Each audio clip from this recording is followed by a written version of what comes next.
Saudara Presiden Jokowi mereshuffle kabinet saat pemerintahannya tersisa 2 bulan lagi. Yang menjadi sorotan adalah Menteri Hukum dan HAM Yasona Laoly yang ikut diganti. Apakah ini sebagai efek dari merenggangnya hubungan Jokowi dan PDIP? Kita akan bahas bersama dengan Direktur Eksekutif Parameter Politik Indonesia Adi Praitno. Mas Adi, selamat pagi, apa kabar? Selamat pagi, Asri. Mas, ini Presiden kan mereshuffle kabinet. Menkumham dari PDIP Yasona Laoly dan Menteri ESDM Arifin Tasrif yang diajukan oleh PDIP untuk masuk ke kabinet juga ikut dicopot. Ini sebagai bukti hubungan renggang Jokowi dan PDIP atau memang ini ada alasan profesionalisme atau kinerja? Anda melihat ini seperti apa? Saya kira memang tidak bisa dibantah bahwa reshuffle kabinet yang dilaksanakan pada kemarin itu sebagai upaya untuk bersih-bersih menteri dari PDIP yang saya kira memang secara politik berbeda secara diametral dengan Jokowi dan Prabowo. Apalagi misalnya publik melihat yang diganti itu hanya dua menteri yang saya kira memang sangat erat kaitannya dengan PDIP. Oleh karena itu wajar kalau kemudian hal-hal yang sifatnya politis itu lebih mengemuka dan lebih kuat dibandingkan dengan alasan-alasan kinerja dan profesionalisme dalam konteks reshuffle yang dilakukan oleh Presiden kemarin ya. Kalau alasan kinerja dan profesionalisme, saya kira banyak menteri yang pasti direshuffle, banyak menteri yang mesti diganti. Apalagi misalnya waktu yang tersisa hanya sebatas 2,5 bulan, tentu ini tidak efektif untuk memperbaiki kinerja apapun di kementerian. Jadi oleh karena itu wajar kalau kemudian publik mensimplifikasi dan menyederhanakan bahwa reshuffle yang dilakukan kemarin adalah sebagai upaya untuk menyingkirkan PDIP dengan cara mengganti sejumlah menteri di posisi-posisi strategis. Kalau di menteri-menteri yang lain saya kira tidak terlampau strategis posisinya. Kenapa misalnya Kementerian Kumham itu diganti? Publik menengarai ini sebagai upaya untuk mengantisipasi adanya gejolak dan dinamika internal yang terjadi di partai politik ya. Di Golkar misalnya per hari ini kan juga ada dinamika yang relatif cukup serius setelah Erlangga Hartarto menyatakan mengundurkan diri dengan cara tiba-tiba, kemudian PKB, kemudian Nasdem dan PAN juga melaksanakan suksesi pergantian ketua umum, itu juga dilaksanakan pada bulan ini. Wajar kalau kemudian Kemenkumham itu dalam tanda kutip harus steril, harus memiliki warna dan napas politik yang sama dengan kekuasaan hari ini. Karena kalau Kementerian Kumham itu masih dijabat oleh kader PDIP, ya Sona Sauli, saya kira ini agak riskan.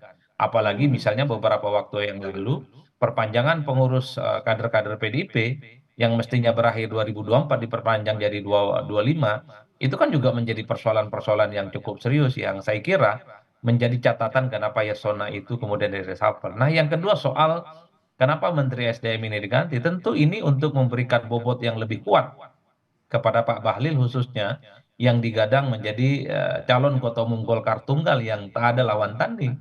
Karena ada kecenderungan rata-rata secara umum ketua umum Golkar adalah mereka yang punya posisi strategis, punya prestasi serius, dan kemudian dia punya bergen yang relatif kompetitif dibandingkan dengan yang lain. Di luar itu memang ada argumen-argumen ini semacam konsolidasi politik yang terjadi antara Jokowi dan Prabowo Subianto karena memang di berbagai tempat misalnya menteri-menteri yang diangkat itu, wakil menteri yang juga dilantik, termasuk kepala badan yang dilantik, adalah mereka yang juga punya irisan kuat dengan Jokowi dan Pak Prabowo. Jadi hal ini yang saya kira menjadi penebal betapa ada alasan sustainability, keberlanjutan, ataupun proses-proses persiapan transisi dari Jokowi ke Prabowo itu dimulai. Meski dengan cara harus menggergaji, mempreteli satu persatu menteri-menteri yang dimiliki oleh PDIP.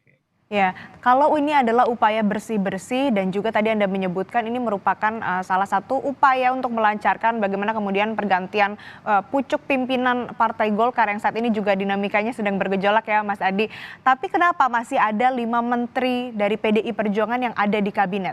Seperti mungkin Men PPA, Bintang Puspayoga, Mensos Risma hari ini. Kenapa masih ada? Saya kira posisi-posisi menteri itu tidak terlampau seksi ya dalam konteks untuk menghadapi untuk kepentingan politik jangka pendek. Karena yang dilihat adalah bagaimana dinamika politik internal partai yang mungkin dalam bulan ini akan terjadi. Partai-partai seperti Golkar, kemudian PKB yang juga akan melaksanakan muktamar, kemudian PAN juga kongres, termasuk juga Nasdem. Ini khawatir ada gejolak-gejolak yang berpotensi menimbulkan kegaduhan dan friksi. Karena kalau terjadi kegaduhan, misalnya seperti ada dualisme atau ada partai tandingan, memang pucuk akhirnya adalah bagaimana SK di Kemenkumham yang kemudian akan menjadi pertaruhan kira-kira pengurus mana yang secara absah legitimate tentu sebagai syarat untuk mendaftarkan sebagai kandidat di pilkada serentak di 545 kabupaten kota provinsi di seluruh Indonesia. Oleh karena itu, kalau Kementerian Kumham ini masih memiliki iman politik yang sama dengan pemerintah, dijabat oleh kader PDIP seperti Pak Yasona Lawli, tentu sangat riskan. Karena keputusan yang keluar nanti tidak sejalan dengan keinginan-keinginan kekuasaan. Kan itu konteks secara umum.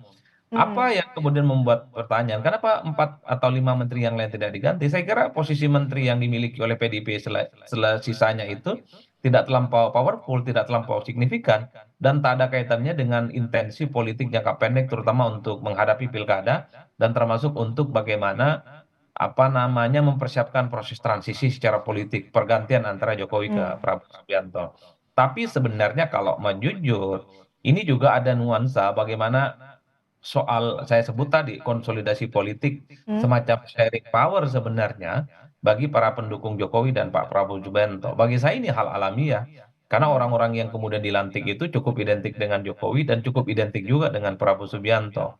Meski Mm. dalam banyak hal ini harus mengorbankan dan mempreteli sejumlah menteri yang dimiliki oleh PDIP, tapi upaya-upaya untuk mempersiapkan landasan pacu menghadapi 5 tahun yang akan datang ini yang sepertinya sedang dikonsolidasikan kemarin. Ada kemudian kepala-kepala badan yang saya kira cukup identik dengan Pak Jokowi dan identik juga dengan Prabowo Subianto.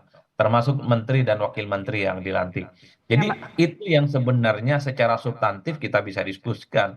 Meski di permukaan publik taunya bahwa reshuffle yang dilakukan kemarin itu reshuffle rasa bersih-bersih menteri-menteri PDIP yang saya kira kiblat politiknya sudah tak lagi sejalan dengan Jokowi dan mm. Mm. Prabowo Subianto. Ya kalau mau jujur, menteri yang lain juga banyak dong dievaluasi. Apalagi beberapa waktu yang lalu, Menteri Lingkungan Hidup juga masuk list yang akan di reshuffle. Tapi nyatanya itu tidak dilakukan. Itu tentu karena ada kompromi politik. Ada momentum politik yang sepertinya membuat kenapa Menteri Lingkungan Hidup itu tidak di reshuffle. Ya, Terutama misalnya kemesraan antara Pak Surya oke. Paloh dengan Presiden yang terjadi di IKN. Itu kan pembicaraan-pembicaraan yang mengemuka. Mm. Artinya apa? Subjektivitas terkait dengan PDIP yang bukan lagi menjadi barisan Jokowi dan bukan lagi menjadi bagian dari Prabowo, saya kira itu adalah variabel yang paling mengemuka. Ya, artinya pergantian Menteri Hukum dan HAM ini apakah juga merupakan salah satu upaya untuk memuluskan jalan Jokowi pindah partai atau kemudian menempati posisi strategis di Partai Golkar nantinya? Karena kita juga tahu bersama Mas Adi sering digadang-gadang Presiden Jokowi ini sepertinya akan menempati posisi Dewan Pembina di Partai Golkar. Ya, antisipasi terjadinya gejolak di internal partai termasuk Golkar, saya kira pasti sudah dihitung dengan adanya pergantian Kementerian Kumham yang baru ini ya. Tapi kalau pertanyaannya apakah ini terkait dengan kemungkinan Presiden jadi pengurus Golkar atau menjadi bagian dari Golkar, sebenarnya tidak sesederhana itu. Karena kalau kita membaca nomenklaturnya per hari ini, outsider, orang luar itu masih belum boleh untuk menjadi bagian dari Golkar. Satu-satunya yang bisa memperbolehkan Presiden itu bisa menjadi pengurus Golkar atau menjadi orang penting di Golkar, tentu jangan cara merevisi aturan ataupun ADART lain. Dan itu nggak ada kaitannya dengan SK Kemenkumham.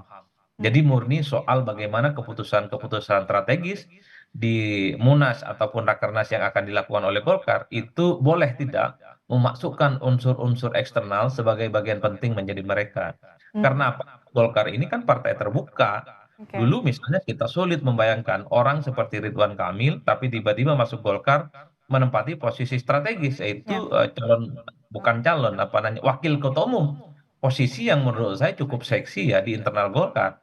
Oleh karena itu, bukan tidak mungkin kalau ADART-nya diubah, ada aturan-aturan yang direvisi dan diperbaiki, bukan tidak mungkin orang seperti Presiden Jokowi ataupun Gibran Rakabuming Raka juga akan menjadi bagian penting dalam konstelasi politik di internal Golkar. Dan itu semua tentu domain Golkar dan dalam banyak hal tak ada kaitannya dengan persoalan-persoalan yang ada di Oke. Kemenkumham. Oke, Mas Adi ini kan kemarin juga PDIP menyebutkan bahwa memang PDIP tidak akan menarik menteri-menterinya. Meskipun kita kalau lihat secara luas begitu hubungan antara Jokowi dan PDIP juga sudah merenggang. Kira-kira ini kenapa PDIP bersikeras tetap mengawal pemerintahan Jokowi sampai akhir? Ya kalau kemudian PDIP menarik semua menterinya, pastinya PDIP akan kembali dibully sebagai partai politik yang dinilai tidak punya komitmen dan kemudian mengakhiri kontrak politik ya dengan Jokowi hingga 5 tahun. Jadi sebenarnya kalau mau jujur PDIP dalam kondisi pasrah. Wajar kalau kemudian pernyataan elit PDIP mengatakan bahwa menteri yang tersisa itu dihibahkan. Mau dipakai oke, nggak dipakai di reshuffle juga oke. Nggak ada persoalan apapun. Yang dikhawatirkan tentu dari PDIP itu adalah tuduhan-tuduhan bahwa PDIP marah, PDIP ngambek, dan kemudian balik badan dengan merecall semua menteri-menteri yang saat ini menjadi pembantunya Jokowi. Dan itu tidak mau sepertinya dilakukan oleh PDIP. Ini tentu bagian dari strategi komunikasi politik supaya PDIP dalam hal ini tidak disalahkan karena menarik menterinya dan dinilai tidak bertanggung jawab. Oleh karena itu, kalau mau jujur sebenarnya ada satu istilah dalam tradisi Arab yang disebut dengan laya mutu walayah ya sebenarnya ini. Para menteri PDIP tidak hidup dan tidak mati. Ada, tapi kadang keberadaannya tidak terlampau dianggap signifikan. Karena sudah dinilai memiliki warna politik dan warna hati yang berbeda dengan Jokowi dan tentu saja berbeda dengan Prabowo Subianto. Oleh karena itu, posisi pasrah, posisi menerima apa adanya adalah posisi yang dipilih oleh PDIP hari ini terkait dengan sisa 5 menteri yang saat ini masih menjabat. Karena kalau mau jujur, 2 bulan itu bukan waktu yang cukup lama sebenarnya untuk merasakan bagaimana kinerja ataupun bantuan yang dilakukan oleh menteri ini kepada Pak Jokowi. Jadi sekalipun kalau mau diganti, efeknya nggak terlampau ada hal-hal yang sifatnya substantif. Cuman memang reshuffle ini akan mempertebal dan akan memperuncing bagaimana hubungan antara Jokowi dan PDIP yang saya kira belum ada obatnya untuk melakukan rekonsiliasi politik. Ya, baik Mas Adi, artinya memang upaya atau reshuffle yang dilakukan oleh Presiden Jokowi, memang ini ada beberapa menteri-menteri dengan posisi atau jabatan yang strategis. Ini khususnya juga menjadi cerminan bahwa Presiden Jokowi ini berupaya untuk kemudian melancarkan atau mengukuhkan pemerintahannya, melanjutkan pemerintahannya ke pemerintahan selanjutnya ke kepemimpinan Presiden Prabowo Subianto. Dan juga memang kalau misalkan dilihat tadi dari posisi Menteri PDIP ada 5 lagi yang tersisa di Kabinet Indonesia Maju, juga ini kenapa tidak diganti, PDIP tidak berusaha untuk menarik begitu ya. Kalau kita lihat juga sisa waktu yang ada ini masa pemerintahnya tinggal 2 bulan lagi. Tapi kembali harapannya menteri-menteri baru yang dilantik juga bisa menjalankan